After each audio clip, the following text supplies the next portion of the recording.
నమస్కారం. ఈరోజు ఈ ప్రెస్ కాన్ఫరెన్స్ పెట్టేదానికి ముఖ్య కారణం వచ్చేసి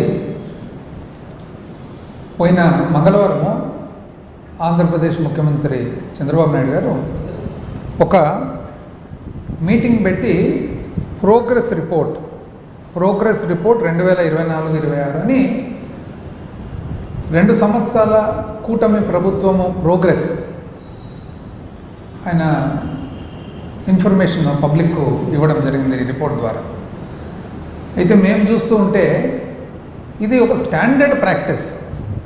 అంటే చంద్రబాబు నాయుడు గారు ఎప్పుడైనా కానీ ముఖ్యమంత్రి అయ్యే సమయానికి ఆయన ఏ విధంగా చిత్రీకరిస్తాడంటే, అసలు రాష్ట్రమంతా ఎంతో అంధకారంలో ఉన్నట్లు, అసలు ఎక్కడే కానీ బళ్ళు లేనట్లు, ఆసుపత్రులు లేనట్లు, రవాణా లేనట్లు, అసలు ఎంత అధ్వానమైన పరిస్థితుల్లో ఉంటుందంటే ఆయన ఒక రే ఆఫ్ లైట్ మాదిరి, ఒక వెలుగు మాదిరి వచ్చినట్లు చిత్రీకరిస్తాడనమాట. అందులో భాగంగా ఈ స్టాండర్డ్ ఎంబో ఉంటుందన్నమాట, మోడస్ ఆపరాండి. ఏమంటే ఫస్ట్ ఒక వైట్ పేపర్ అని రిలీజ్ చేస్తాడు. ఆ వైట్ పేపర్లో ఏం చెప్తాడు, అసలు ఏమీ లేదు, చాలా అధ్వానమైన పరిస్థితిలో ఉంది, అసలు రాష్ట్రము బాగు చేయలేని పరిస్థితిలో ఉంది అన్నట్లు ఫస్ట్ చిత్రీకరిస్తాడు. ఆ తర్వాత నెక్స్ట్ ఆయన వచ్చిన తర్వాత తన ద్వారా వెలుగు ఏ విధంగా వస్తుంది రాష్ట్రానికని చెబుతూ పోతాడు. ఆయన అదృష్టానికి ఏమో కానీ ఆయనకు సంబంధించిన మీడియా సంస్థలు ఉన్నటివి లేనట్లు, లేని ఉన్నట్లు రాసి మెయిన్ పేజు హెడ్లైన్స్ చెబుతూ పోయి పబ్లిక్ని ఇన్ఫ్లుయెన్స్ చేసేదానికి ఒక ప్రయత్నం అన్నమాట. అంటే ప్రతిసారి ఆయన వచ్చినప్పుడు పాతరాయి యుగంలో ఉన్నట్లు, పాతరాయి యుగంలో రాష్ట్రాలు ఉన్నట్లు, ఆ తర్వాత నెక్స్ట్ ఆయన వచ్చిన తర్వాత ఇప్పుడు లేటెస్ట్గా క్వాంటమ్ యుగంలోకి రాష్ట్రం పోతున్నట్లు, పాతరాయి యుగం నుంచి క్వాంటమ్ యుగంలోకి తను తీసుకొని పోతున్నట్లు ఆయన చిత్రీకరణ ఉంటుంది.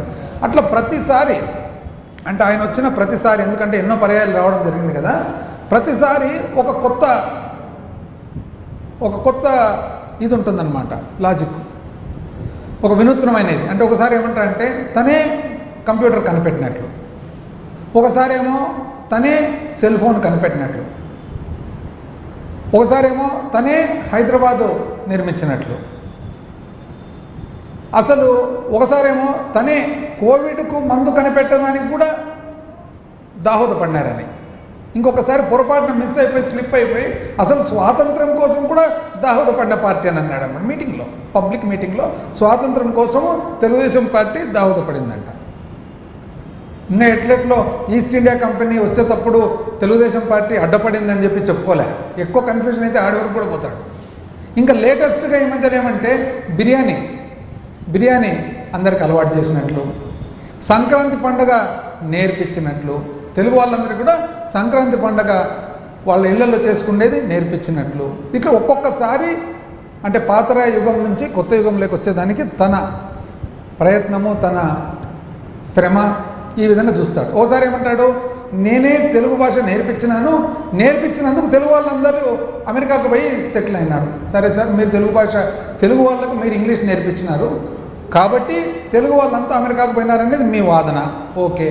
మళ్ళీ తమిళ వాళ్ళకు ఇంగ్లీష్ ఎవరు నేర్పించినట్లు, కర్ణాటక వాళ్ళకు ఇంగ్లీష్ నేర్పించినట్లు ఎవరు, మలయాళం వాళ్ళకు ఎవరు ఇంగ్లీష్ నేర్పించినట్లు, మరాఠీ వాళ్లకు ఎవరు ఇంగ్లీష్ నేర్పించినట్లు, వాళ్ళందరూ ఎట్లా అమెరికాకు పోయినట్లు? అసలు ఆశ్చర్యకరమైన పరిస్థితి. వీళ్ళకి సంబంధించిన మీడియా కూడా ఎంత ఆశ్చర్యం అంటే ఏ విధంగా చిత్రీకరిస్తారంటే, అసలు కంప్యూటర్ ఐటీ సెక్టర్లో పనిచేసే వాళ్ళు కూడా నేనే కంప్యూటర్ కనిపెట్టినంటే చప్పట్లు కొడతారు. ఇది ఏందో మాకు అసలు ఒక విచిత్రము, నాకు తెలిసి ప్రపంచంలో ఎక్కడ ఉండదన్నమాట. హైదరాబాద్ నేనే కట్టినా అంటాడు, అంటే కులీ కుతుబ్ షా ఏం చేసినట్లు? బిర్యానీ నేనే నేర్పించిన అంటాడు, అంటే ఇప్పుడు ఇరాన్ వాళ్ళందరూ ఏం చేసినట్లు?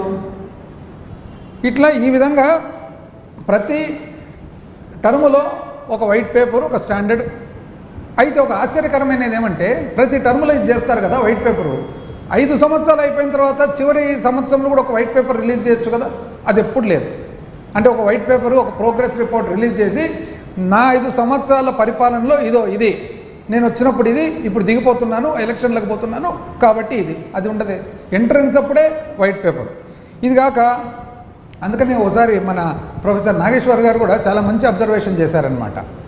మన ఫార్మర్ ఎమ్మెల్సీ గారు, పాపులర్ అనలిస్ట్ గారు, జర్నలిస్టు ఏమన్నారంటే, ఆయన ఏ విధంగా చిత్రీకరిస్తారంటే మీడియా సంస్థలంతా కూడా ఈ రాష్ట్రంలో ఆయన తప్ప ఎవరు పనిచేయడం లేదని. అసలు ఎంత ఆశ్చర్యకరమైన పరిస్థితి ఏమంటే, తెలుగుదేశం పార్టీకి సంబంధించిన నియోజకవర్గంలో పోయిన మీటింగ్లో కూడా తను చివరికి ఏం చేస్తా అంటే తెలుగుదేశం పార్టీ ఎమ్మెల్యేని మందలిస్తాడు అందరి ఎదురుగా, మీరు ఎవరు సరిగ్గా పనిచేయడం లేదని. అర్థమేమి అంటే, వాళ్ళు ఇప్పుడు ఏ స్టేజ్కి వచ్చినారంటే తెలుగుదేశం పార్టీ ఎమ్మెల్యేలు సార్ ముఖ్యమంత్రి మా నియోజకవర్గం రానంతా మేలు సార్ అంటున్నారు. ఎందుకంటే వస్తే మమ్మల్ని మందలిస్తాడు అందరి ఎదురుగా, మందలిచ్చిన తర్వాత మేమేదో పని చేయనట్లు, ఆయన ఒక్కడే పని చేసినట్లు చిత్రీకరించుకొని పోతాడు సార్. దానివల్ల డ్యామేజ్ ఎవరికి మాకే కదా అని ఓపెన్గా వాళ్ళందరూ. అయితే ఇప్పుడు కొత్తగా ఏమంటే ప్రోగ్రెస్ రిపోర్ట్.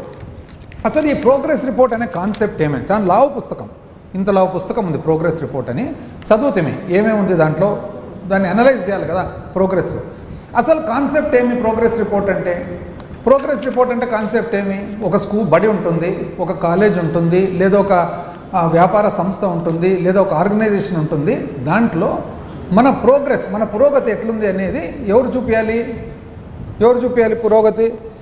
ఒక బడి అయితే టీచరు, ఎగ్జామినరు, ఒక కాలేజ్ అయితే టీచరు, ఒక వ్యవస్థ అయితే అవుట్కమ్, ఇవి చూపించాలి కదా. ఇక్కడ అట్లా కాదంట.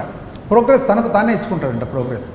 ఇక్కడ ప్రజాస్వామ్యంలో ప్రోగ్రెస్ను ఎవరు ఇవాల్యుయేట్ చేయాలి, రిపోర్ట్ ఎవరు ఇవ్వాలి? ప్రజలు ఇవ్వాలి. కానీ ఇక్కడ అట్లా కాదంట, తనకు తానే ఇచ్చుకుంటాడు. ఇది కొత్త రకమైన ప్రోగ్రెస్. ఎందుకంటే ఇక్కడ స్టేక్ హోల్డర్స్ ఎవరు? ప్రజాస్వామ్యంలో స్టేక్ హోల్డర్స్ ఎవరు? స్టేక్ హోల్డర్స్ పబ్లిక్ కదా, పబ్లిక్ కాదంట. అసలు ఇంత అవసరం అండి? ఎక్కడైనా కానీ ఫస్ట్ మనం పోతే ప్రోగ్రెస్ ఫస్ట్ అనేది మనం పోయినప్పుడు ఎక్కడికి పోయినప్పుడు స్టేక్ హోల్డర్స్ పబ్లిక్. ఒక ఇంటికి పోతే సరిపోతుంది కదా. ఒక ఇంటికి పోతే ఒక కామన్ మ్యాన్, ఒక సామాన్య మానవుని అడిగితే చెప్తారు ప్రోగ్రెస్ ఉందా లేదా అని. ఇంత రిపోర్టు, ఇన్ని పేపర్లు అవసరం అండి? ఒక ఇంటికి పోతే ఒక గృహిణి చెప్తుంది, ఒక ఇంటికి పోతే ఇంటి పెద్ద చెప్తాడు, ఒక బస్ స్టాండ్కి పోతే చెప్తారు, రైల్వే స్టేషన్కి పోతే చెప్తారు ప్రోగ్రెస్ ఉందా లేదా 2 సంవత్సరాలు అని. ఇప్పుడు అంతెందుకండి, మనం ఒక వ్యవసాయదారుని దగ్గరికి పోదాం. ఈ 2 సంవత్సరాల్లో మీ జీవన విధానంలో ఏమన్నా మార్పు వచ్చిందా? ఒకవేళ మార్పు అంటే వచ్చిందే మంచిదేమన్నా వచ్చిందా? ఒక్కనన్నాగండి. ఈ రాష్ట్రంలో, ఆంధ్రప్రదేశ్ రాష్ట్రంలో ఒక వ్యవసాయదారుని దగ్గర, ఒక రైతు దగ్గర పోయి, అయ్యా నీ పంటకు మంచి ధర ఉందా అంటే లేదు అంటారు. నీకు ఇన్సూరెన్సు ప్రభుత్వం కడుతుందంటే లేదు అంటారు. నీకు మద్దతు ధర అనేది అమలు పరుస్తున్నారంటే లేదు అంటారు. మీకు ఇన్పుట్ సబ్సిడీ ఏమన్నా వచ్చిందంటే లేదు అంటారు. మీ పరిస్థితి ఎట్లుంది అంటే